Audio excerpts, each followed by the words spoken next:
अस्सलाम वालेकुम friends, welcome back. Drama serial पहली बारिश, जिसकी आने वाली एपिसोड में हम देखेंगे कि निम्रा और मानी में गलत फहमियों की दीवार तो दादी और दानिया ने खड़ी कर दी, मगर बेहजाद नहीं चाहता कि इनमें कोई भी गलत फहमी है।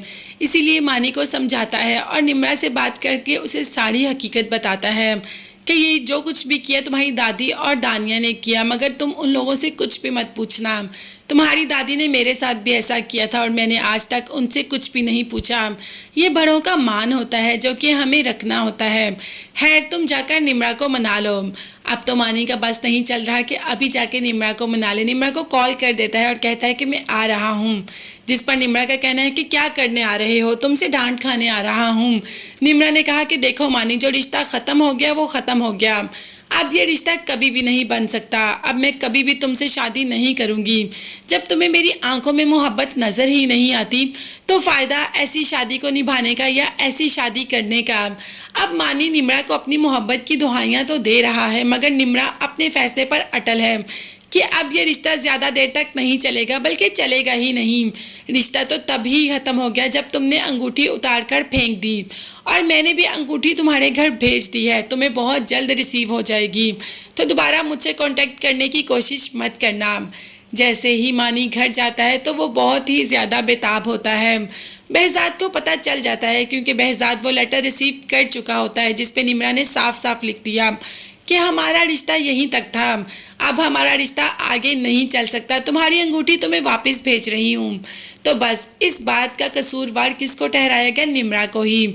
यहाँ पर मानी ने इस बात का कसूरवार निम्रा को ही ठहराया कि देखा, वो तो पहले ही चाहती थी कि ये रिश्ता ना हो, इसीलिए तो इतनी जल्दी सब वापस भेज दिया। उसे एक बार भी मेरा ख्याल नहीं आया। तो भाई मानी, तुम्हें उसका ख्याल क्यों नहीं आया? सबसे पहले तो तुम अंगूठी उतार के आए, तुम्हें एक बार भी निम्रा का ख्याल नहीं आया कि उसके दिल पर क्या बीतेगी। उसने तुमसे मोहब्बत की और तुमने उसे इस तरीके से तजलील की उसकी। अब उसका बनता भी नहीं इस रिश्ते को आगे लेकर जाना।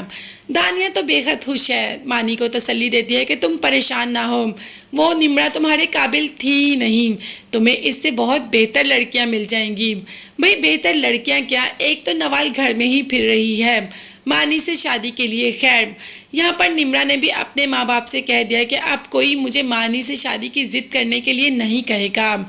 ये रिश्ता मैंने हमेशा हमेशा के लिए तोड़ दिया और अब ये रिश्ता कभी भी वापस नहीं बन पाता।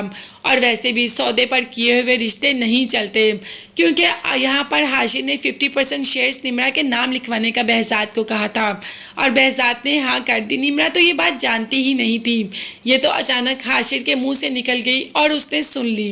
अब देखते हैं कि ये रिश्ता आगे जाकर चलेगा या नहीं, या मानी ऐसे ही निम्रा की यादों में बहजाद की तरह अपनी सारी ज़िंदगी गुजार देगा। और क्या बहजाद के बेटे के हिस्से में भी वही तन्हाई आएगी जो बहजाद के हिस्से में आई? बहजाद चाहता तो नहीं उसके बेटे के साथ कुछ भी ऐसा हो, मगर देखते हैं आगे आने वाले एपिसोड्स में और हमें क्या देखने को मिलता है। तब तक के लिए चैनल को सब्सक्राइब कीजिएगा, बेल आइकॉन भी प्रेस करें ताकि हर वीडियो आप तक बआसानी पहुंच सके। अपना बहुत ज़्यादा ख्याल रखिएगा। नेक्स्ट वीडियोस तक के लिए अल्लाह हाफिज़, bye bye and take care.